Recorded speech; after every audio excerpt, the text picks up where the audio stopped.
Swallowed star. Luo Feng was sucked into that abyss and was falling quickly. Who? The air howled in his ears, as the ice bear Luo Feng watched the frozen walls beside him flash past him as he fell. He quickly pondered on what to do within. He's tried all methods to break free. No matter what he changed to, it didn't matter. And as Babata had told him before, Luo Feng, the swallowing energy is too strong. It's stronger than even what the automaton ship is able to unleash. Even if you use the ship, you wouldn't be able to escape. Ice Bear Luo Feng looked below at the dark abyss. All he could do now was prepare and gamble for a chance of survival. He descended. Non-stop. Quite a bit of time had passed, yet he was still descending. This made him shocked within. Just how deep is this abyss? It's much deeper than the pits in Blood River World, and was at least 100 kilometers deep. The winds howled madly in his ears as he continued to descend. He had no way to resist the swallowing energy, and he could only let himself drop. And as time passed, it made him think of other things. Many scenarios popped up in his mind. Mum, Dad, Honey, Ping Ping, Little Hai, Ah Hua. Luo Feng muttered within. He looked down at the bottomless abyss below, seeing nothing but black. Why am I thinking of my family at this time? Looks like even my subconscious is thinking I might really die here. Luo Feng was clear that ever since he was kicked into the abyss by Mo Luo, he understood that he was in big trouble. Especially when the Masha clansman was unable to break free of the swallowing energy, when he fell in. This time's danger was much worse than that of Blood River World. Death Trap. Some death traps in the universe secret regions, Babata had told him earlier. He too was extremely clear. My chances of survival this time must be very low. The ice bear Luo Feng took a deep breath, his eyes solemn. Facing death itself, Luo Feng had no fear. Maybe since the day he chose to become a warrior. Or the time he chose to sacrifice his life together with the golden horned beast. Or the time he chose to leave the safety of Earth, or become an absolute warrior of the universe. He had long prepared for death. There are countless warriors risking it all in the universe. Yet, only 1 out of a trillion make it to undying. Luo Feng looked at the darkness below. Ever since I began this journey, I've long made preparations for my death. However, if there's any chance of survival, I will fight hard to make it. Mo Luo. Mo Luo's appearance flashed in his mind. Indeed, I didn't think of you as a threat, or as an enemy, because I respected you and didn't wish to be your enemy. Also, I thought that you wouldn't be so stupid as to make a move on me. Not only that, because of my self-confidence, I believed you weren't a threat to me. Luo Feng thought, however, I now understand, there is no way to find what's in a man's heart. I cannot easily trust others or be too self-confident, allowing myself to be arrogant. Yes. In Luo Feng's heart, Mo Luo's actions before were stupid. Maybe, relying on such methods, he thought he could get rid of Luo Feng, getting rid of one less genius that was a threat to him. This way, he would have more time to remain in the throne of the primal region. However, from Luo Feng's point of view, this was simply stupid. This was simply his own mental state wavering. Because he had trained his mind, Luo Feng was very clear. The truly strong had to have confidence in themselves. Only with that would they be able to stand at the pinnacle. If one didn't even trust themselves, by using such devious plans to blackmail or harm others, just how many could they get rid of? The path to becoming strong, the ones competing weren't simply Luo Feng and the newbies, there still were the other sector lord pinnacle geniuses, and the trillions of races in the universe. Countless geniuses, how many could he eradicate? One had to believe himself. Strengthen himself, that was the path of the strong. Getting rid of enemies, that was simply stupid, that was already a fault in his own thinking. The moment one wavers, then he was set to never become truly strong. Mo Luo, if I don't die from this, you'll regret this for the rest of your life. Luo Feng looked down below. So. The ice bear Luo Feng descended with shocking speed down the dark abyss. After quite a while. Luo Feng, there's a rock ice layer below. Babata's thought reached Luo Feng. Rumble.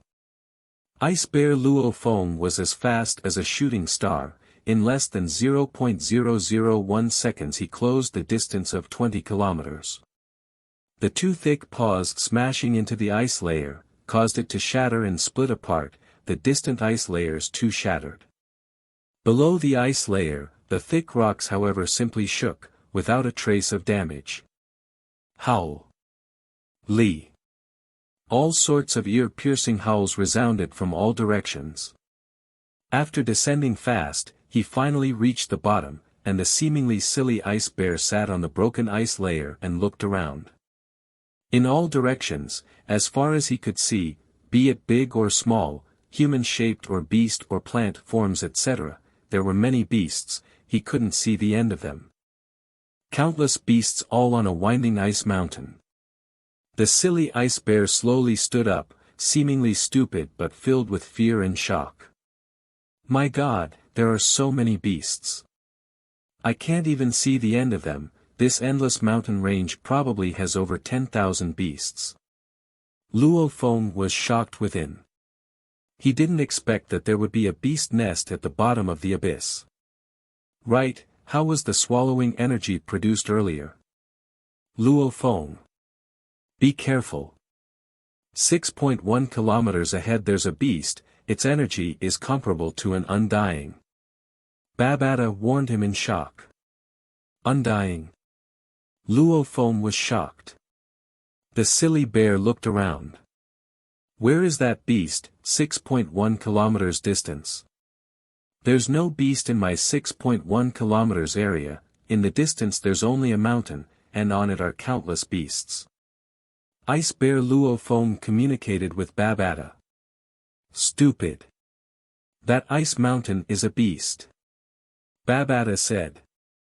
My God. Luo Feng was shocked. The silly bear maintained its silly composure, following the other beasts and casually walking along the ice layer. However, it clearly saw this continuous mountain range ahead. The ice mountain is a beast. This ice mountain, just from a glance, is at least 1,000 kilometers. Luo Feng muttered. Damn. In terms of size, this ice mountain was probably not smaller than Earth, however, it was actually a beast. The ice bear continued to walk in this vast abyss world, it was incredibly vast. The number of beasts probably ranged in the trillions. If the first nest he discovered earlier was a river, then this deep abyss world's beast nest was like a vast ocean. Beasts in the trillions. He frequently bumped into sector lord level beasts. Even occasionally bumping into huge beasts with energies comparable to undyings. These undying beasts were all extremely huge. The smallest was at least a few thousand km, the largest couldn't be seen end to end. Phew. From an ice tree that was a few hundred km thick with the diameter of the top being a few thousand km, suddenly countless branches shook, producing a terrifying swallowing energy, causing some of the holes above to madly swallow. After a while, a black-horned man fell through and immediately caused the large amount of beasts to howl, up to tens of thousands of beasts roared and rushed over, ah. A piercing scream resounded as the man fought for a few seconds before being trampled and smashed into nothing. Howl. The beasts all roared excitedly, amongst them an ice bear roared too. My God. Ice bear Luo Feng glanced at the remains, shocked within. Luckily I became the ice bear and descended. If I came down in my human form and surrounded by so many beasts, how would I survive? Even sector lords that came here would die without a doubt. In the dark abyss world, Luo Feng roamed for over 3 days. He had discovered the trillions of beasts, and among them were many sector lords and huge undying level beasts, and there were over 20 of them. Luckily right now I'm a beast too. Ice Bear Luo Feng shook his bottom. Amongst the countless beasts, he slowly roamed. He didn't dare do anything out of character, following the other beasts about, because he didn't know, in this abyss world, whether there were any other great beings undercover. Careful. I cannot be careless. I rather waste more time and slowly progress than make a wrong move. Luo Feng wandered about slowly within the abyss world. However, even slowly, he actually traveled over 100,000 kilometers in a day. In the blink of an eye, 2 months had passed and Luo Feng had survived over 2 months in that abyss world. It's really boring here in this abyss world. Only beasts live here, and the more peculiar thing is, there aren't even any demon notes. Ice Bear Luo Feng roamed helplessly. Demon Mountain was split into Demon Note Mountain and Ice Mountain, and for this Demon Note Mountain to have such a vast area without any demon notes, that was indeed strange. What's that? Luo Feng gazed into the distance. There, a glow of gold light could be seen. As it was too far, he couldn't see it clearly. I'll head over. Luo Feng continued to move slowly forward. After a few thousand km, amongst the beasts, he looked up into the distance. There were many floating palaces. While he seemed stupid in appearance, Luo Feng was actually shocked within. Floating palaces. Palaces that emit gold light. Within this vast abyss world there's countless beasts, which makes sense. But now there are even floating palaces. Luo Feng looked on carefully, and with a glance there were about 32 floating palaces. Every one of them was about 10 kilometers in diameter, and every one of them glowed gold. Amongst them, about 23 of them were covered in white light, like a net, completely engulfing the 23 palaces. Ong! Wang! Weak and little sounds emitted from the floating palaces ahead, without any attack prowess. This however made Luo Feng's soul feel extremely comfortable.